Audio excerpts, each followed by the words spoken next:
Irmãos, apenas para situar aqueles que estão conosco hoje, depois de um certo tempo, não vieram no culto passado, quando nós introduzimos a primeira epístola de João, eu gostaria de dizer para vocês que essa é uma epístola geral, porque alguns dizem que ele não escreve a uma igreja específica. Alguns dizem que, na verdade, João aqui trata de assuntos que servem para todas as épocas, todos os tempos, e que assim ele não está abordando um problema específico. Mas em contrapartida, alguns estudiosos entendem, uma boa parte deles, que existe sim aqui um problema específico da época, que era justamente uma heresia que começava a surgir no seio da própria igreja. Hoje nós chamaríamos essa heresia de gnosticismo, uma ideia dualista que misturava tanto as concepções judaicas teológicas, como também um pouco da filosofia grega. E isso fazia com que se entendesse que o homem ele tem um elemento espiritual que é bom, mas ele tem um elemento material que é ruim. Então, a melhor coisa que poderia acontecer com o ser humano era ficar livre desse corpo, para que essa parte espiritual pudesse ter liberdade. É como se o corpo fosse um cárcere. Alguns entendiam, inclusive, que você poderia fazer o que bem entendesse, cometer qualquer tipo de ação ou pecado, porque, na verdade, não atingiria a esse elemento espiritual. Uma ideia que fragmentava o ser, dividia o ser. E é importante notar que o cristianismo olha para o ser humano como um ser integral. Se eu não estou bem na minha parte espiritual, obviamente isso afeta o meu corpo. E se eu faço alguma coisa com o meu corpo, isso também vai repercutir na minha alma, porque o ser é um ser integral. E por conta disso, João escreve porque um homem chamado Cerinto, ele divulgava uma ideia, a ideia de que no momento do batismo, o ser divino veio sobre Jesus homem. E quando Jesus foi crucificado, um pouquinho antes de sua crucificação, o que aconteceu? O elemento divino, o ser divino, espiritual, saiu de Jesus. Então essa era a ideia, porque ele não conseguia conceber de maneira alguma que um corpo humano pudesse receber a habitação de um elemento divino, do ser divino. Então essa era a grande dificuldade. E João escreve justamente tendo como percepção esse assunto, esse problema, porque alguns saíram da igreja criando um grupo que tratava justamente dessa ideia, dessa concepção. Era um grupo que nós poderíamos usar uma palavra difícil, mas eu vou explicar a vocês. Era um grupo antinominiano. O que é isso? Era um grupo que entendia que aquilo que você fizesse não tinha problema. Você poderia viver como quisesse viver. O pecado não tinha importância. E João escreve para a igreja, para que a igreja pudesse se manter firme, para que a igreja pudesse observar os mandamentos de Deus, que a igreja tivesse consciência da sua salvação. Você pode ter um direito e não ter conhecimento desse direito. Por exemplo, você pode já estar no seu período para solicitar, requerer a sua aposentadoria e de repente você não tem muita certeza disso, você não sabe. E aí você perde a oportunidade de se aposentar. Perde, o que eu quero dizer, naquele período que você já poderia gozar do benefício. E também, por exemplo, alguém que tem um seguro, mas não sabe quais são as cláusulas desse seguro, o que o seguro te dá como direito, quais são as garantias que você tem. Então, o que acontece? Está arriscado você não exercer o seu direito, porque você desconhece as cláusulas daquele seguro. E da mesma forma na salvação. Você pode ser salvo, e de fato, quando Cristo vem ao nosso encontro, o Espírito Santo nos regenera, nós somos salvos. Mas talvez muitos não saibam o que isso traz para a nossa vida. Talvez muitos não se deem conta desse valor. É salvo, mas não tem um entendimento real sobre o que acarreta beneficamente essa salvação. Então, por isso que João escreve, e João trata de maneira muito amorosa, mas firme, alguns assuntos importantes durante toda essa epístola.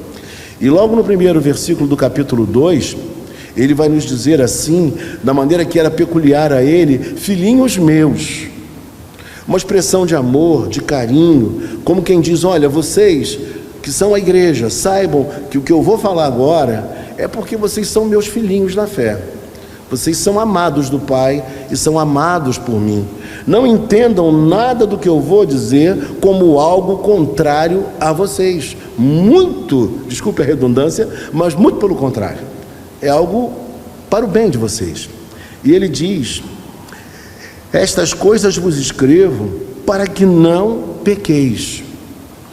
O desejo do apóstolo era que o povo, que aqueles irmãos, eles não pecassem, vivessem uma vida de santidade. Esse era o desejo do apóstolo. Mas o texto diz, na parte B do versículo 1, se todavia alguém pecar, porque embora não vivamos na prática do pecado, é inegável que todos nós temos os nossos deslizes.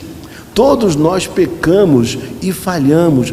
Às vezes realmente não queremos de jeito nenhum pecar, mas quando nós vamos ver, já falamos o que não deveria ter sido falado.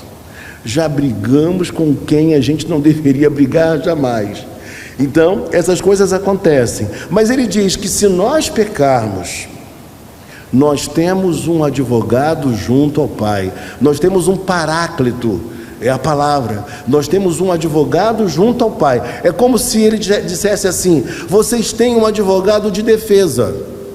O estado de vocês é tão precário, no sentido do pecado que atingiu a vocês e a todo ser humano, e nós continuamos a pecar na prática, no dia a dia, mas é importante que vocês saibam que nós temos um advogado, alguém que interceda por nós. Nós temos alguém que nos defende, e esse alguém é Jesus Cristo, o justo. E talvez nós pensássemos assim: por que não apareceu aqui Jesus Cristo, o misericordioso? Mas aparece aqui Jesus Cristo, o justo. É pelo fato dele ser justo, dele estar realmente com uma conduta ilibada, porque Cristo era impecável, ele não poderia pecar jamais. Foi tentado em todas as coisas, mas diferentemente de nós, ele não podia pecar e ele não pecou. Ele é justo e ele teve uma obra maravilhosa. Ele se humilhou, ele sofreu na cruz, ele ressuscitou ao terceiro dia, tudo o que ele fez, e ele é justo. E se nós temos ele que é justo, ele pode interceder por mim e interceder por você quando nós pecamos. Isso é para nós uma garantia, é uma segurança, mas ao mesmo tempo não é um cheque em branco para nós sairmos por aí pecando e vivendo a nossa vida de qualquer maneira. O que o apóstolo João quer mostrar para a igreja é que existe um risco de você achar que você é salvo sem você ser, na verdade, salvo. Mas também existe um outro risco de você, já sendo salvo, não ter consciência, não ter segurança dessa salvação. Quantas pessoas que nós encontramos, bons crentes, pessoas que entregaram a vida a Jesus Cristo, mas vivem por aí imaginando que podem perder a salvação por qualquer tipo de falha, por qualquer tipo de pecado. Eu lembro que há muitos anos eu venho de um meio mais arminiano.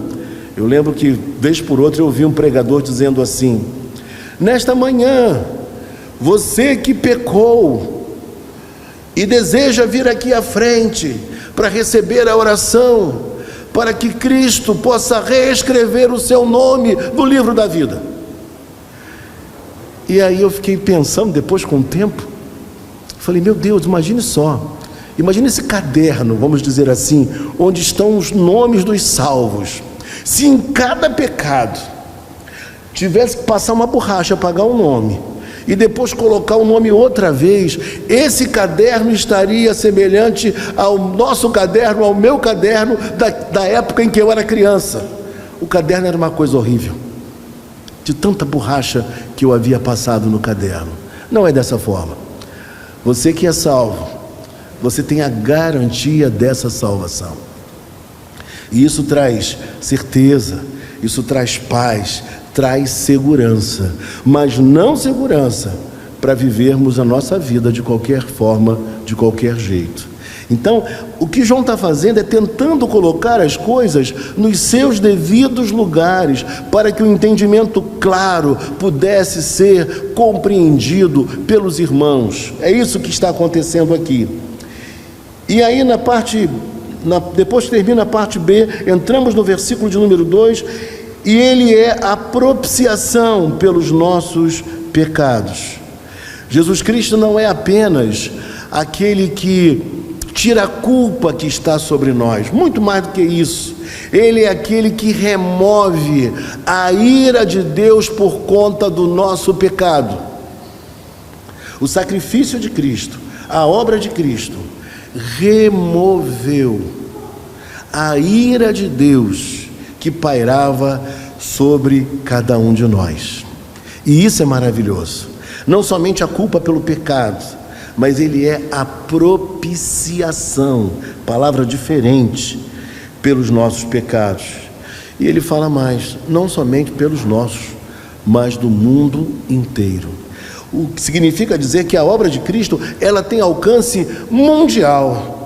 Onde houver uma pessoa que se renda a Jesus Cristo após ouvir o Evangelho, essa pessoa, ela é perdoada se ela se voltar para Cristo, ela recebe a salvação, a redenção em Cristo. E não somente pelos nossos pecados, mas ainda pelo mundo inteiro. Ora, sabemos que o temos conhecido por isto, se guardamos os seus mandamentos. Nesse versículo de número 3, uma ideia errada pode também vir à nossa compreensão. Muitos podem imaginar que no versículo 3, João está pregando e ensinando uma salvação através do legalismo, através de você cumprir rituais da lei judaica, através do seu comportamento, daquilo que você faz, como se fosse por obras a sua salvação. Alguns podem chegar a entender dessa forma. Mas não é isso que ele está dizendo.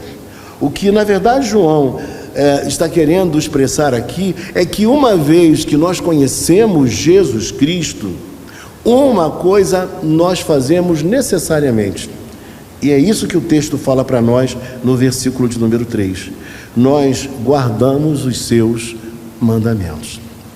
E se você abrir comigo lá no capítulo de número 14 de João, você há de ver lá no versículo de número 15, diz assim: se me amais, guardareis os meus mandamentos.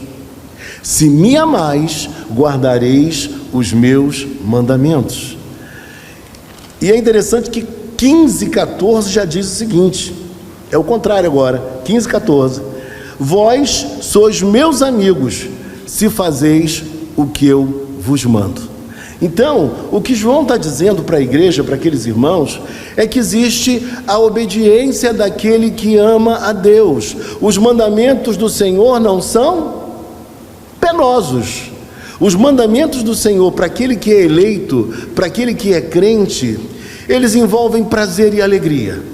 Por mais que nós tenhamos que por vezes nos esforçar, que por vezes nós tenhamos que perseverar, mas é prazeroso obedecer a Deus, traz alegria ao coração do crente, traz felicidade ao prazer do crente. Então, quando João escreve isso, ele tira da cabeça de muita gente a concepção de que você vai ser salvo, se você é predestinado, você vai viver a sua vida de qualquer maneira, porque não importa a maneira com a qual você esteja vivendo.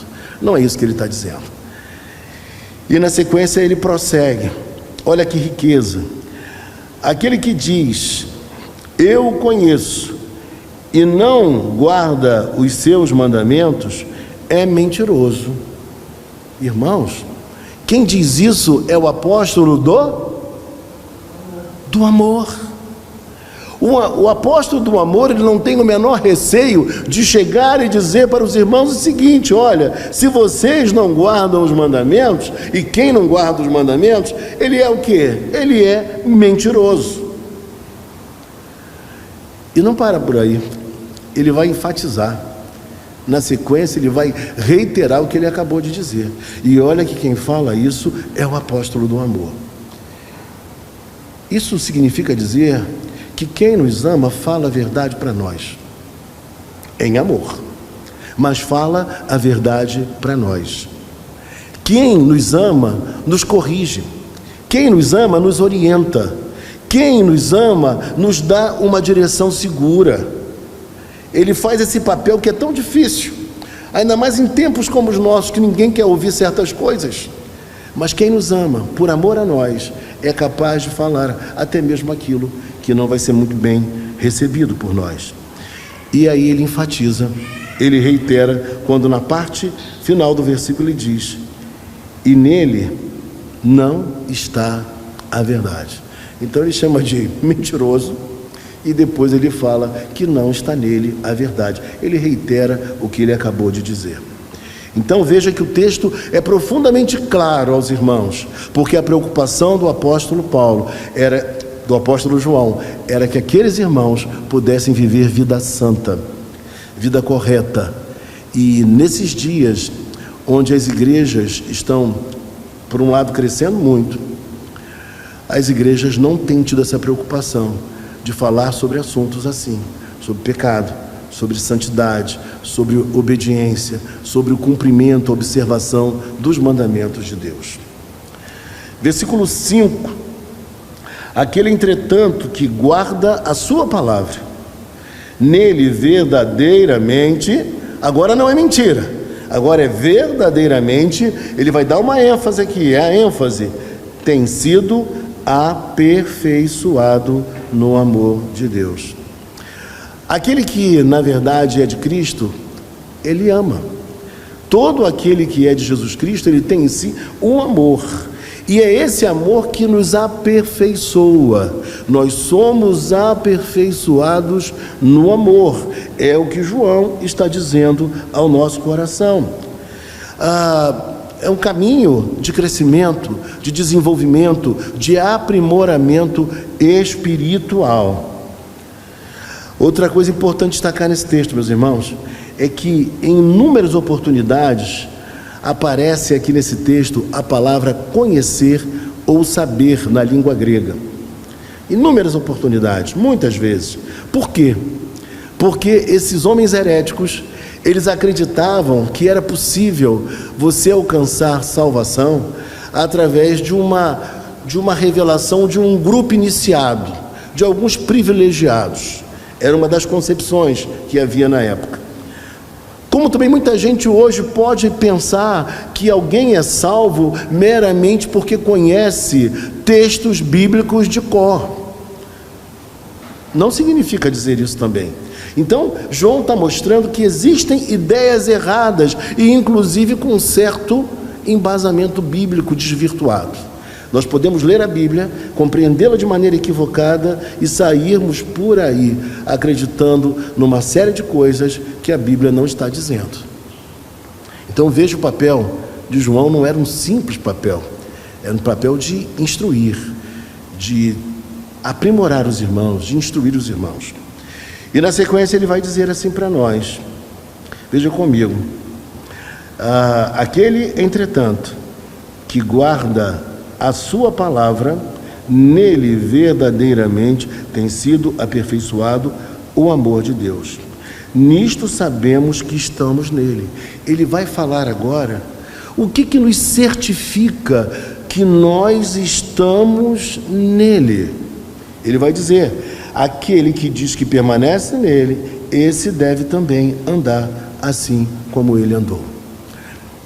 Então nós poderíamos dizer nesta hora que Jesus Cristo é o nosso modelo de conduta.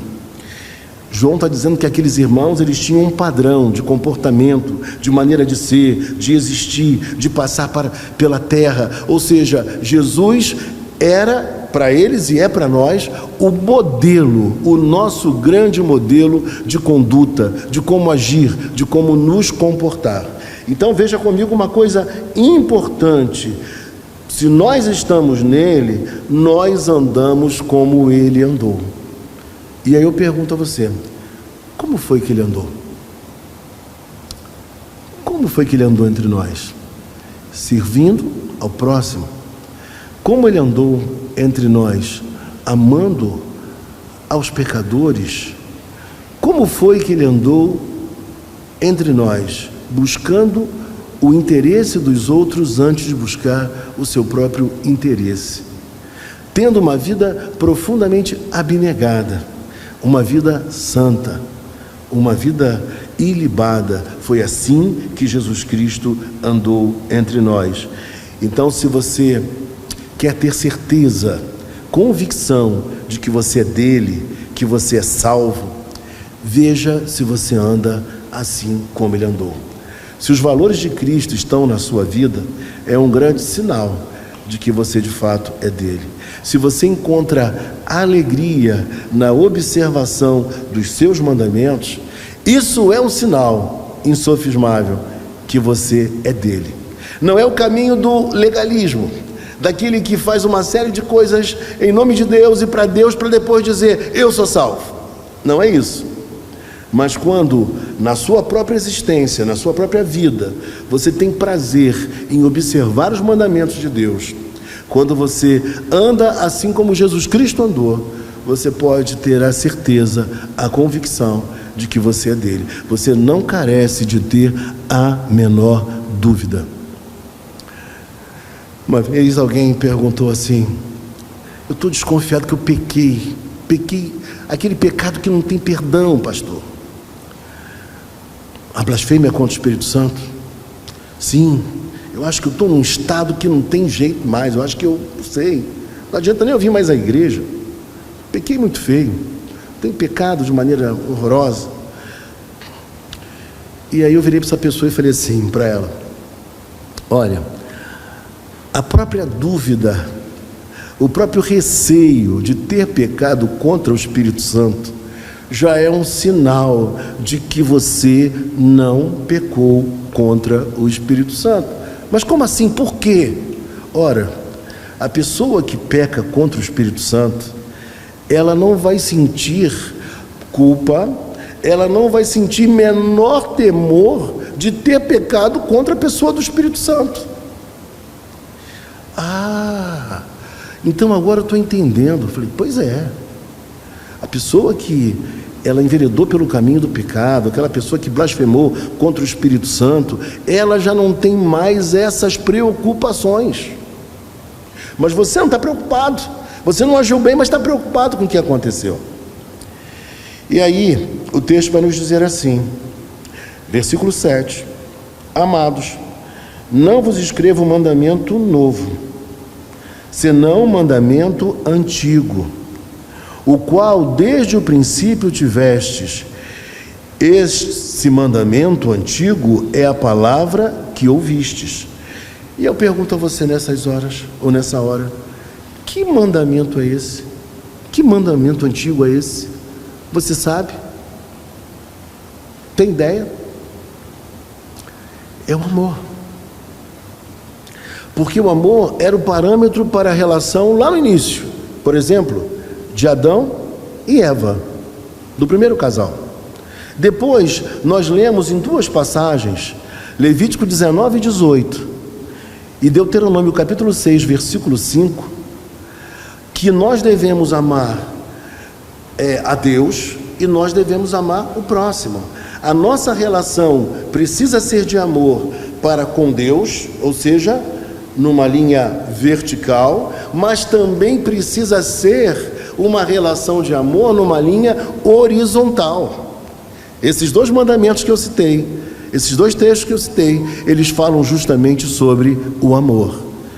E João, que era o apóstolo do amor, ele fala que desde o início foi assim. que desde o início foi assim. Versículo 8: todavia, vos escrevo um novo mandamento, aquilo que é verdadeiro nele e em vós, porque as trevas se vão dissipando e a verdadeira luz já brilha. Olha que coisa linda.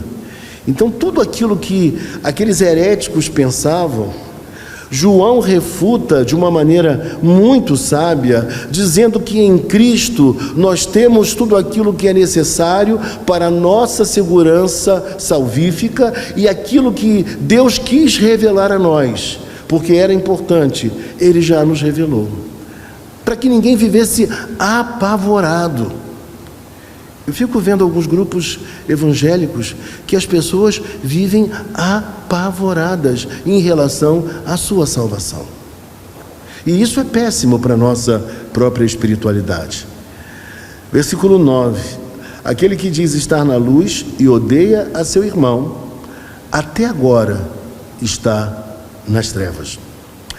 João, no versículo 9, ele nos diz uma coisa muito importante: se você está na luz, o ódio não pode estar em seu coração.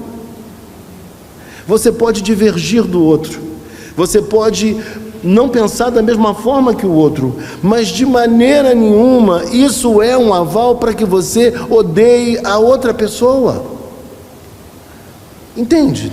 Porque existem pessoas que dizem assim: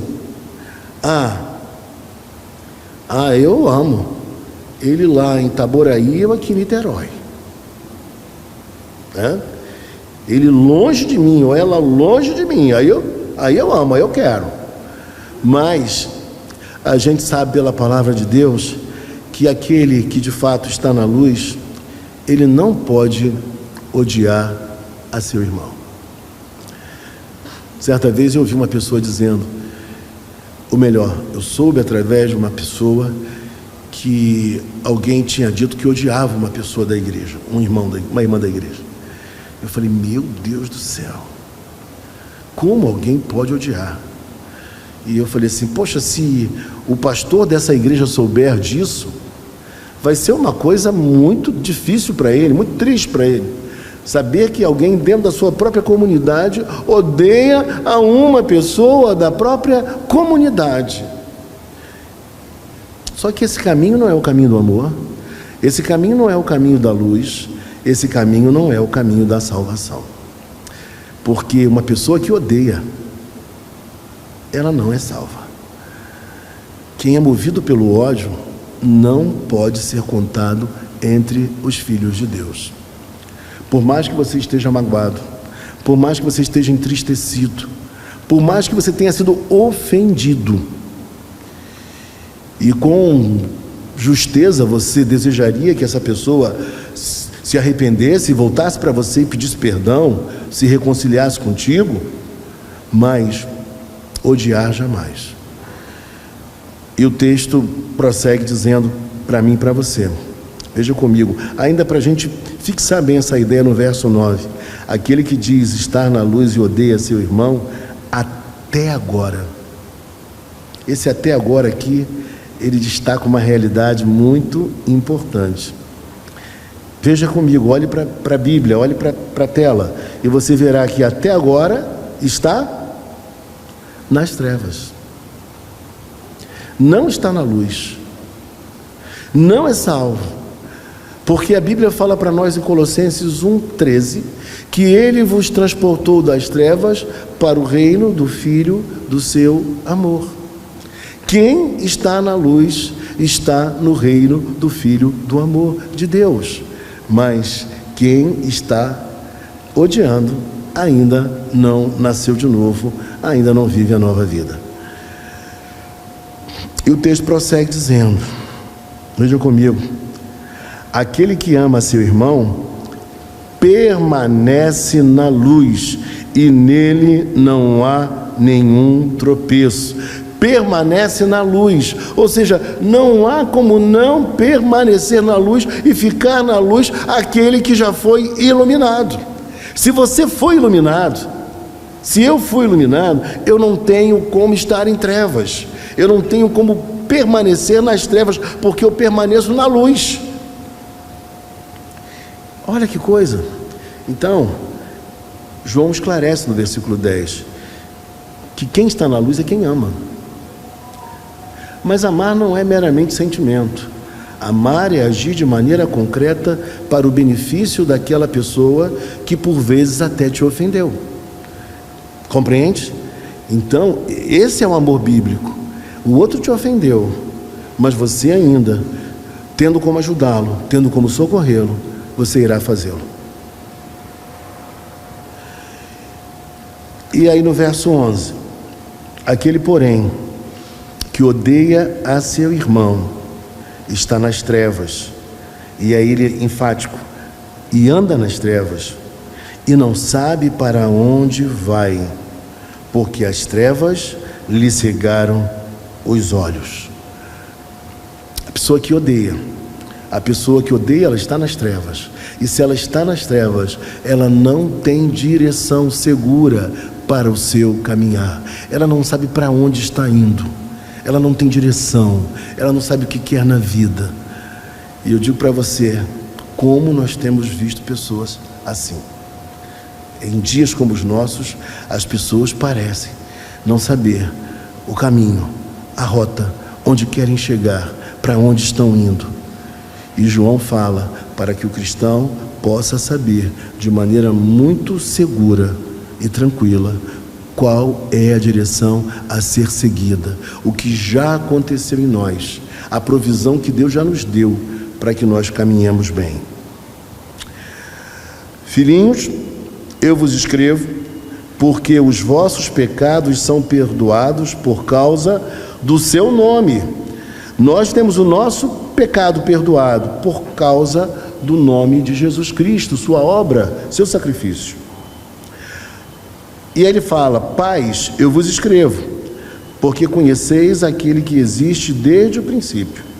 Jovens, eu vos escrevo, porque tendes vencido o maligno.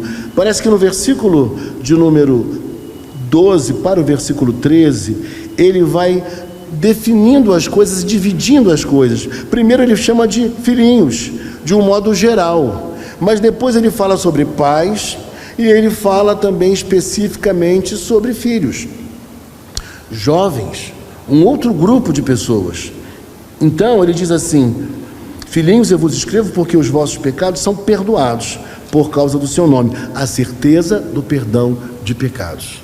Quantas pessoas, elas caminham na vida com uma consciência extremamente culpada por pecados cometidos, pela ausência do perdão de pecados, porque não querem se deparar diante de Cristo e receber dele, uma vez confessando os pecados, o perdão que é extremamente libertador para a nossa própria consciência. Semana passada eu comentei aqui com vocês sobre um grande autor chamado Irving Lutzer. Ele, em um dos seus livros sobre o caminhar da sexualidade do jovem, Aprenda a Viver Bem com Deus e com seus impulsos sexuais. E nesse livro ele fala algumas coisas muito especiais. E uma das coisas que ele diz nesse livro, ele fala que o jovem, ele precisa, na verdade, afinar a sua conduta com base na palavra de Deus. Ele precisa entender que a luta espiritual, ela é extremamente grande, e somente em Cristo nós podemos sair vencedores. E aí o texto diz: jovens, eu vos escrevo, porque tendes vencido o maligno. Veja que a ideia aqui é uma ideia que essa vitória, ela já foi conquistada por Cristo para nós. Nós estamos ganhando, vencendo cada etapa, cada dia, cada enfrentamento, cada tentação. Mas ainda assim, se pecarmos, nós temos o perdão de pecados. Mas uma coisa que não pode acontecer conosco é deixar de confessar a Ele as nossas faltas, de reconhecer que algumas questões precisam ser resolvidas, que algumas áreas da nossa vida, que algum tipo de falha, de impertinência nossa, de conduta em que nós falamos, por exemplo, assim: eu sou desse jeito e ninguém me muda. Mas Deus quer mudar. Deus quer transformar essa dureza do nosso coração, essa rudeza em poder ser mais sensível ao Espírito Santo. E quando a gente faz isso, sabe o que acontece?